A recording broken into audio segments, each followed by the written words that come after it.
Kalian kepikiran gak sih gimana cara negara kita membeli barang dari luar negeri atau bahkan pergi ke tempat eksotis?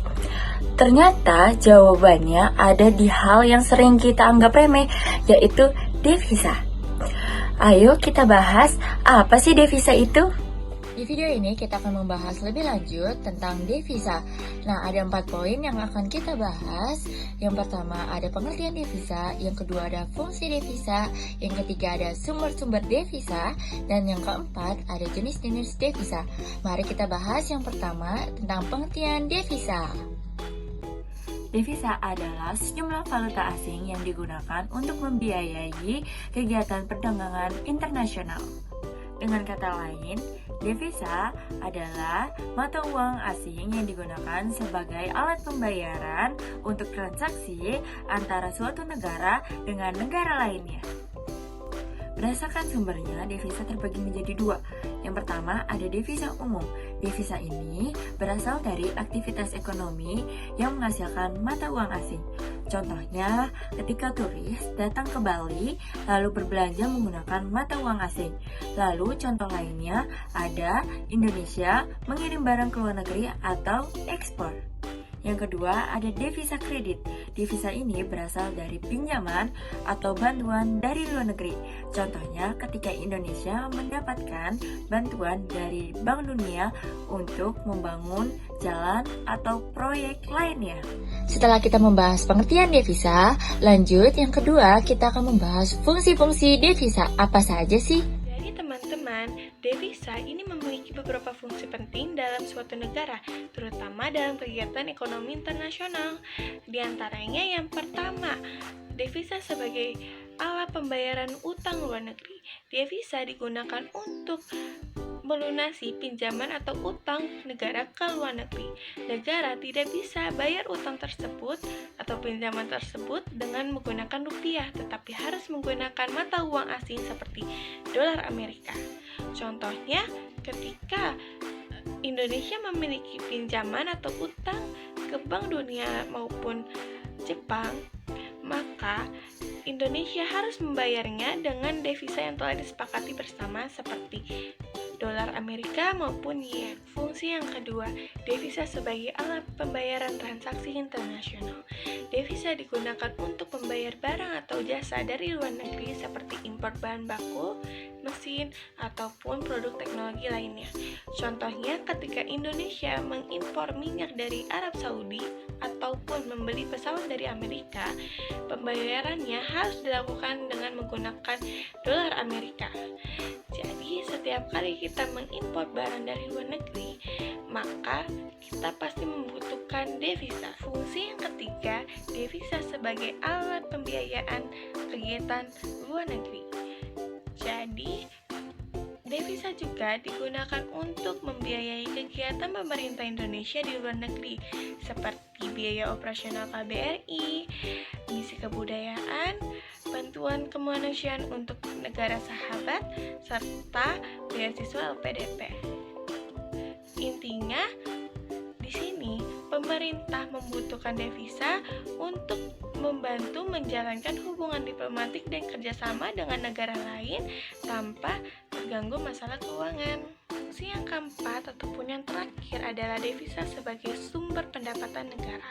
Artinya setiap kali ada uang asing yang masuk ke Indonesia, baik dari ekspor, pariwisata maupun kiriman dari TKI, itu dapat menambah cadangan devisa kita.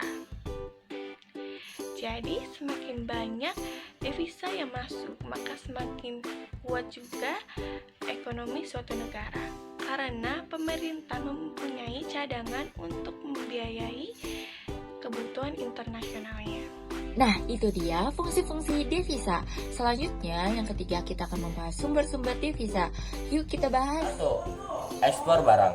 Ekspor barang adalah sumber devisa utama bagi negara. Barang-barang yang dijual ke luar negeri akan menghasilkan mata uang asing. 2. Bantuan atau pinjaman luar negeri. Devisa juga bisa diperoleh dari negara lain atau lembaga internasional. Contohnya, ketika Indonesia menerima pinjaman dari Bank Dunia untuk pembangunan infrastruktur atau dari Jepang. 3. Perdagangan jasa.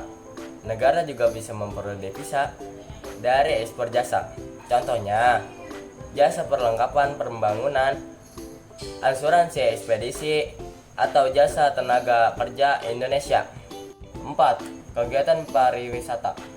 Wisatawan mancanegara yang berkunjung ke Indonesia membawa uang asing dan menukarkannya ke rupiah. Contohnya, turis dari Australia, Jepang, dan Eropa yang berlibur ke Bali, Lombok, atau Yogyakarta dan membayar hotel, makanan, atau segala macam, serta tiket wisata. 5.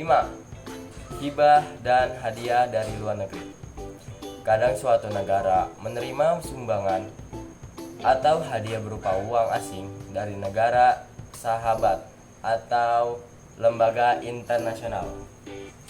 Contohnya, Indonesia menerima hibah dana dari Amerika Serikat melalui lembaga USAID untuk program pendidikan dan lingkungan.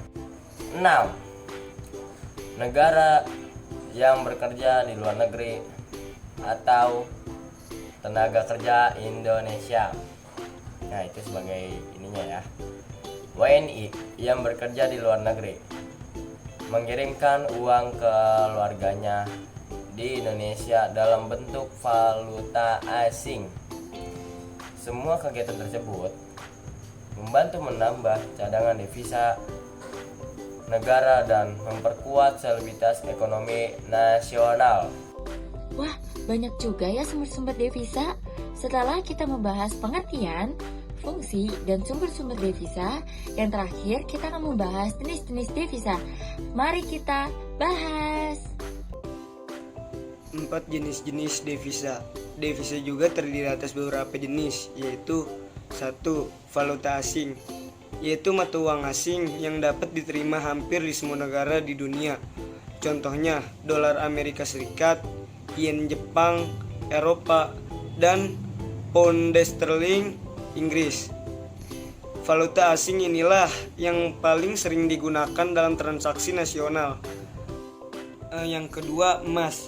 Emas juga berfungsi sebagai alat pembayaran internasional karena sifatnya yang konvertibel, artinya dapat diterima oleh siapapun di seluruh dunia. Biasanya emas disimpan di dalam bentuk batangan dan digunakan sebagai cadangan devisa oleh bank sentral suatu negara. Contohnya, Bank Indonesia memiliki cadangan emas yang disimpan di luar negeri sebagai jaminan ekonomi nasional. Yang ketiga, surat berharga internasional.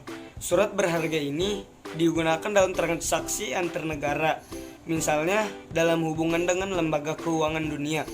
Contohnya, Special Drawing Rights atau SDR, yaitu hak kredit bagi negara anggota IMF. SDR digunakan oleh negara-negara yang mengalami kesulitan pembayaran internasional agar tetap bisa menjaga stabilitas ekonominya. Cable order. Cable order adalah metode pembayaran internasional berupa perintah pengiriman dana melalui telegram, telex, atau telepon dari bank di suatu negara ke bank di negara lain untuk membayar sejumlah uang kepada pihak yang berhak. Istilah ini berasal dari masa sebelum internet dan sistem transfer modern ada. Saat pengiriman uang antar negara dilakukan lewat telegram, Bill of Exchange atau wesel adalah dokumen perintah tertulis dari suatu pihak penarik kepada pihak lain tertarik untuk membayar sejumlah uang tertentu pada tanggal yang telah ditentukan atau saat di mana kepada pihak ketiga penerima. Wesel biasanya digunakan dalam transaksi perdagangan, terutama ekspor dan impor, sebagai alat pembayaran yang sah dan tertulis. Traveler cekwe atau cek perjalanan adalah alat pembayaran pembentuk cek yang biasanya digunakan oleh seseorang saat berpergian ke luar negeri. Traveler cekwe diterbitkan oleh bank atau lembaga keuangan dan memiliki nilai mata uang tertentu, misalnya USD, euro, atau pound sterling. Jadi kalau cek perjalanan itu hilang atau dicuri, biasanya masih bisa diganti karena nama pemiliknya sudah terdaftar di lembaga penerbitnya. Nah, kalian jadi paham kan apa itu devisa? Oke, mari kita simpulkan apa saja yang sudah kita bahas di video ini. Dapat kita simpulkan bahwa devisa adalah alat pembayaran internasional dalam bentuk mata uang asing yang sangat penting bagi perekonomian negara. Fungsinya tidak hanya untuk membayar utang luar negeri, tetapi juga untuk membiayai kegiatan ekonomi dan diplomasi internasional. Devisa diperoleh dari ekspor, pariwisata, bantuan luar negeri, dan tenaga kerja luar negeri. Semakin banyak devisa yang dimiliki, semakin kuat pula posisi ekonomi negara di kancah global. Jadi, dapat kita simpulkan bahwa devisa adalah alat pembayaran internasional dalam bentuk mata uang asing yang sangat penting bagi perekonomian negara. Fungsinya tidak hanya untuk membayar utang luar negeri, tetapi juga untuk membiayai kegiatan ekonomi dan diplomasi internasional. Devisa diperoleh dari ekspor, pariwisata, bantuan luar negeri, dan tenaga kerja luar negeri. Semakin banyak devisa yang dimiliki, semakin kuat pula posisi ekonomi negara di kancah global.